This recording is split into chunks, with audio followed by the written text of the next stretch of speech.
Қайта тірілту техникасы өлгендерді дүниеге қайта шақырту үшін арналғанымен, оның да қауіпті жерлері бар.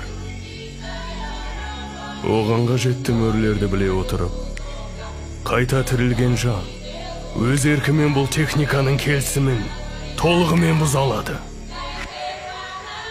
Келісімді бұзу? Соның арқасында әлем танымаған, ешкімге бағынбайтын, шексіз чакра мөлшері бар, мәңгі жасайтын дене дүниеге келеді. Мүмкін емес. Бұл техниканы қолданған Исаланға отпен ойнамасын деп айтыңдар. Қайта тірілту бұзыл!